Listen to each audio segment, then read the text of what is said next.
Guys in the back were like, what the fuck? And for me, I was like, what the fuck? Because I never owned a shop.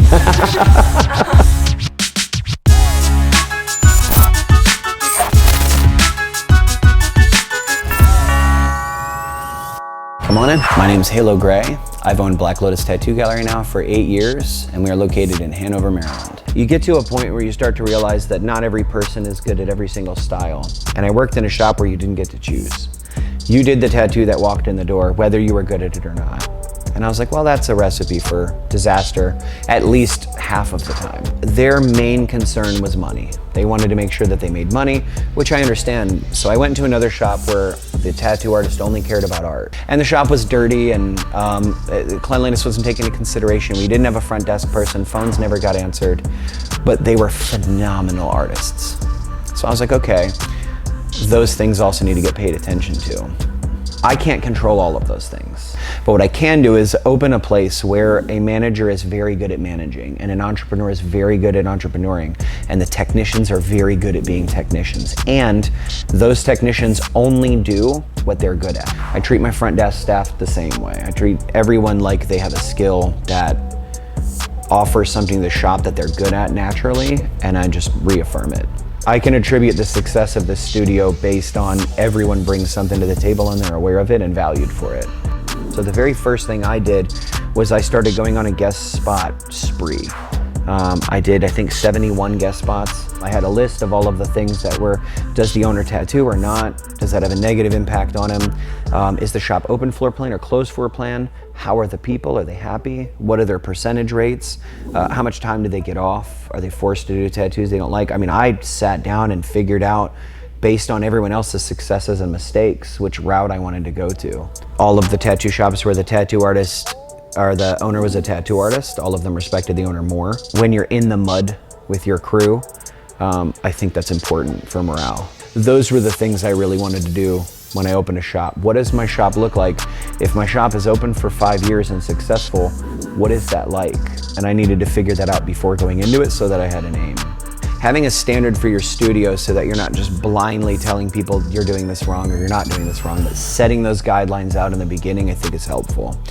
Because for me, it's made the hiring and firing process so much easier. Because it's not me that's firing you, it is you unable to meet these requirements that's firing you. So the hiring process of Black Lotus is actually very accidental. I try to let it happen naturally. You have to have guest spotted here 3 times. I don't even consider you.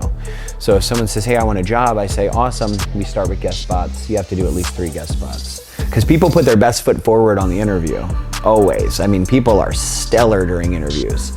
And then 3 months later, they start to settle in and, you know, so I don't ever trust the face value of anything. You know, I think it takes a lot of effort to keep that face up 3 or 4 months in. I need a little bit more than an application. I need some type of commitment and consistency. For me, when I'm looking for someone that's gonna mesh well here, most of it is a willingness to learn, I think, and a willingness to accept criticism, because I think it's important, especially in art. A willingness for the understanding of a team effort, that it's a bunch of little things that add up to a big thing. There's a lot of little things you have to do for the greater good. So most of it is just meshing properly, you know? I think when you're a business owner, one of the things that you tend to forget is that there's always a balance between friendship and boss. I'm very lucky that that hasn't been a problem, but it is a strange dynamic. It is. I've only lost 1 original person. It was like the first 3 months I opened the shop. It was Rick, Merv, Little Dan, and Larry. Those were the 4 artists I was working with. And they all showed up on time, and you know, if they didn't have appointments, they still showed up. And then it was this one little dickhead. It was just like, well, I don't have an appointment till 4, so I'm not showing up till 4. I'm like, no, you show up at noon. I don't have an appointment either, and I'm here at noon, and I own this place. 40 hours a week, that's what it is. That's what everyone else who gives you hundreds of their dollars to get 4 hours of your time does. And he's like, well, if I can't see my girl, then I might as well quit. I was like, I'm packing your shit up as we speak. You can get the fuck out. And all of the guys in the back were like, what the fuck? And for me, I was like, what the fuck? Because I never owned a shop, but I knew I wasn't gonna tolerate that.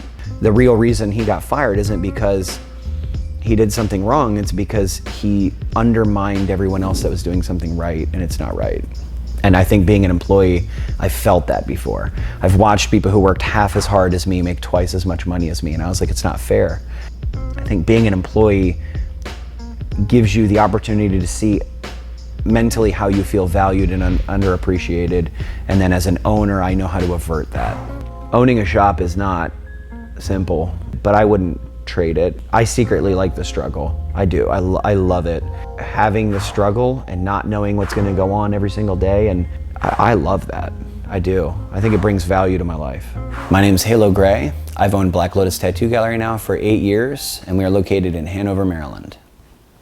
Nice.